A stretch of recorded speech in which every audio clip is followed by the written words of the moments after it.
2024 मसीहा जून 4 तारिख फलाफल प्रकाश पाइला। भारतीय जनता पार्टी सरकार गढ़ा जनादेश पाइला। यह सेमानकु मध्य आश्चर्य करिथिला। सेमाने मध्य कुहाकुही हेले ए फलाफल होची अप्रत्याशित, किंतु 2 वर्ष पूर्ति परे जेतेबेले सेमाने बाहास्फोट मारुछंती सेमाने जानिबा दरकार जे जनसाधारण पश्चाताप करुछंती, दुख प्रकाश करुछंती। काहेकि एभली गोटे अपारग सरकार को आनिले सेइथिबे मनस्ताप करुछंती। ए कथाटा से बुझिबा दरकार। जदि बुझी नथिबे ताहा हेले सेमाने ऐतिहासिक भूल करुछंती बोली भविष्य में प्रमाणित हबो। एवं जो कथा कहिले जे 15 वर्षर बीजेडी एकाकी सरकार जहा हो 24 वर्ष जो नारा दौथिले धारा लागिथिला सेतिर से वर्तमान प्रथम ब्रेक देले जे 2000 2009 मसीहा पर्यंत सीए बिजू जनता दल सेतिर सहभागितारे थिले। 2 वर्ष पर चैतन्य उदय हैला 24 वर्ष को 15 वर्ष को आनिले। एवं आउ गोटे कथा कहले से रिपोर्ट कार्ड बुली बुली जनसाधारण को देबे। से जानी नांती जनसाधारण तांको रिपोर्ट कार्ड तैयारी कर सारिलेनी।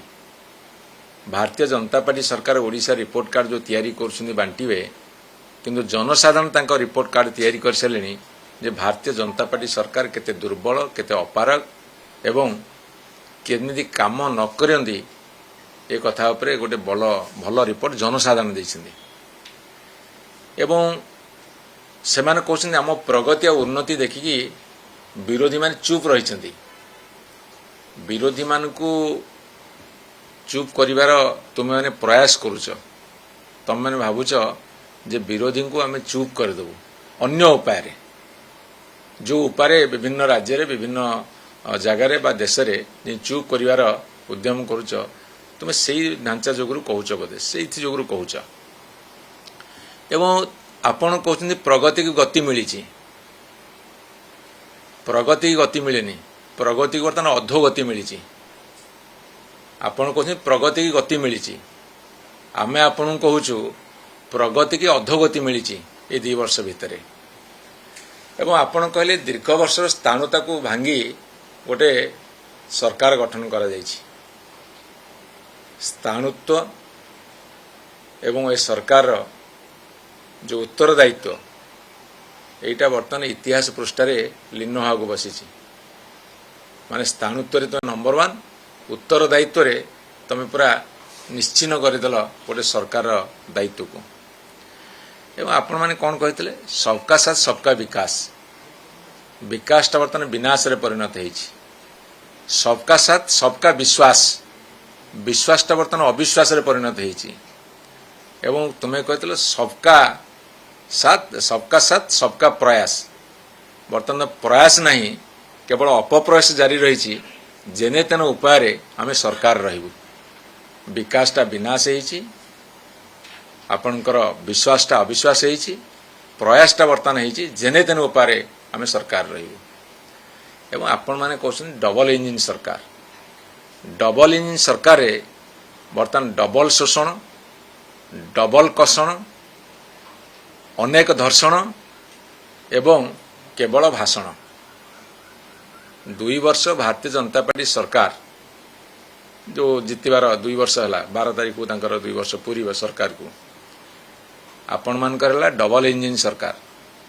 डबल शोषण चली, अनेक धर्षण होउछि, अनेक कषण लोक भोगुछंती एवं आपण माने घंटा घंटा धरिकी दीर्घ समय केवल भाषण रे व्यस्त। कषण, शोषण, धर्षण, भाषण सरकार। रिपोर्ट कार्ड बहुत शीघ्र आसूस, जनसाधारण देवे।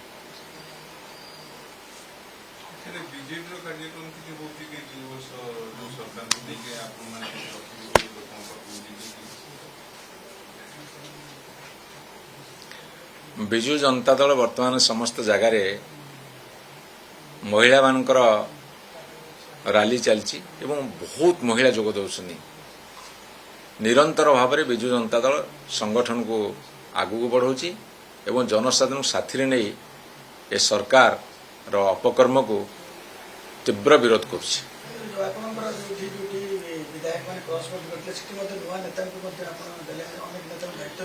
ସାଧାରଣ ଲୋକ ସବୁଠି ବାହାରି ଆସୁଛନ୍ତି। ବର୍ତ୍ତମାନ ସାଧାରଣ ଲୋକ ତୀବ୍ର ପ୍ରତିକ୍ରିୟା ପ୍ରକାଶ ପାଇଛି ଆଉ ତୀବ୍ର ପ୍ରତିକ୍ରିୟାଟା ବର୍ତ୍ତମାନ ପ୍ରତିବାଦ ରୂପ ନେଉଛି ଆଉ ଏ ପ୍ରତିବାଦ ରୂପ ଯଦି ଏଇଭଳି ଭାବରେ ନେବ ତାହେଲେ ଭାରତୀୟ ଜନତା ପାର୍ଟି ତାର ଫଳାଫଳ ଜରୁର ଭୋଗ କରିବ।